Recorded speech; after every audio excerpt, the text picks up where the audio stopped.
So about a year ago, I did a video about what's inside the truck, radio, comms, kind of how I figured that out. What a lot of you guys asked was like, how do I do the bed? Behold my stuff. So I think the easiest thing to do is to work from back to front and discuss kind of how it's set up, why it's set up, and just keep in mind this is the setup that works for me and not necessarily for you. So it's not gospel, it's just what I've learned, what works for me. So the basis, kind of the core of the whole thing, is a SDHQ chase rack for twin tires. And then I had a company out of Washington, based on some sketches that I made, build me a storage carrier and triple fuel can carrier. And I'm lucky enough to use the Scepter cans, which are great because they're plastic, and basically built within the footprint of the available space that the SDHQ had. And it's all one piece and it's locked, and I'll take that apart in a minute and show you guys, but what sits in there are basically tools and recovery gear. At the very back along that wall of the SDHQ rack is a Pro Eagle 2.5 ton jack and then a power tank. I think it's a 10 pound, and it works great. Back along each side is a set of ABC fire extinguishers. They're the 2.5 pounders, and they're on quick detach mounts.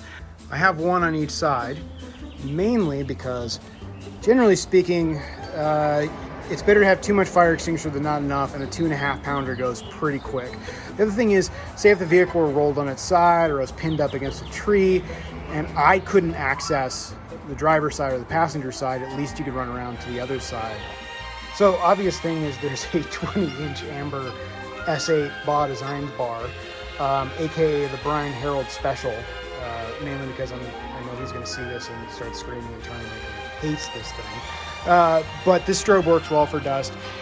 Yeah, at some point I'll probably scale down to a pair of S2s. If I do a Bronco, it'll be a much smaller bar. This thing's completely overkill. I'm not a trophy truck, but this thing's pretty cool, especially at night or in the dust. You can't miss it. The nice thing about the box is it was built to lock, which is great if you've got tools in there, because eventually stuff adds up. And if you're living in an area where someone might potentially want to relieve you of your investments, it's nice to have a little bit of security on that one. So it is locked. It is just like a traditional contractor box. So what I keep in here is I've got tools. So basically just a tool roll. Blue Ridge Overland Gear makes that. Recovery strap. Some of you guys are going to barf at this, but Ryobi lithium power tools. Sorry, Ian from Wheel Every Weekend. I know you hate this. Eventually I'll go to Milwaukee. But these guys work, and don't tell me how to live my life. Extra hose, torque wrenches, both 3/8 and 1/2 inch, a toe strap from Factor 55.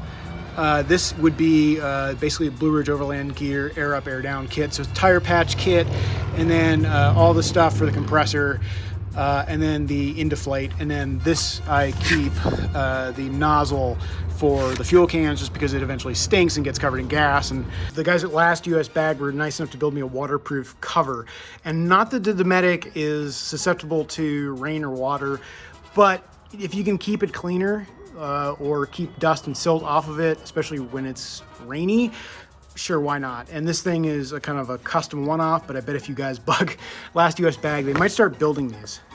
So this is the CFX 28, which is the biggest fridge that'll work for me, factoring in the distance from the tire to the back.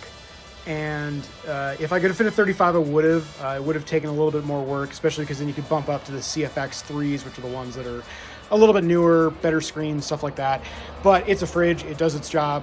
And I have this locked and cable tied into the back. And in fact, on that, Ford in their infinite wisdom doesn't actually give you tie downs. So I would strongly suggest, if you're doing a mod to the truck of any kind, especially an F-150, go on Amazon, get steel tie downs, drill them out, put them on the bed bolts, and this will give you a lot more opportunity to strap stuff down, especially if you're transporting cargo. And if you're like me, where you have, I don't know, like 3 feet by 2 feet of available space, it's actually kind of a nice feature to have. Obviously, I'm not the dude you call when you need to move a couch, and that's kind of a nice deterrent against that, I guess.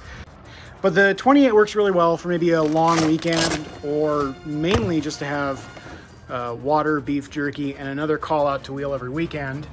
Starkist tuna. And then for my movie set memes, guys, Welch's snack fruits. Hell yeah. Water, stuff like that is nice to have, especially when it's cold. Obviously, some of you guys have seen the center console fridge I have. This guy's great just because you can get really rowdy, and worst case, if something explodes, like a beer, it has a drain port in the bottom, and it works really, really well. The SDHQ rack is great. It'll fit well over 35-inch tires. I'm running a pair of Nitto Ridge Grappler 35 by 12.5 by 17s in the chase rack. Obviously, you can still keep a 35 under the bed. If I really wanted to put, 7 tires on the truck, I could. My general thinking, and just from seeing it in Baja, is generally if you're 1,000 miles from home and you blow a tire and you only have one spare, that's it. You just hope that spare doesn't blow. So it becomes that kind of 2 is 1, 1 is none debate. I just don't like dealing with the kind of the tire hoist underneath the vehicle. So, it's nice to be able just to undo this and just roll a tire out, get your jack, get your impact gun, change a tire, super easy. So it's pretty obvious that this is a purpose-built setup. It's not very modular. And to that end, there's some great bed rack options out there. I went with SDHQ. I would say consider Fouts Motorsports, makes a really good modular one.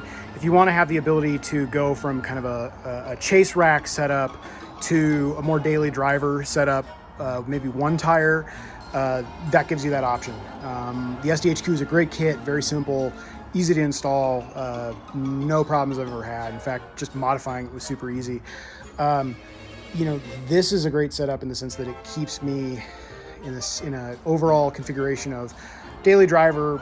I've got a lot of space in the inside, but still being able to go and to Baja without reconfiguring the truck. And not only that, but it actually kind of helps the way the truck feels just by getting some of the weight a little further back over the rear tires. So traction improves a little bit too. Thanks guys, I appreciate it. Hopefully if you've got any more questions, hit me up in the comment section, and take care.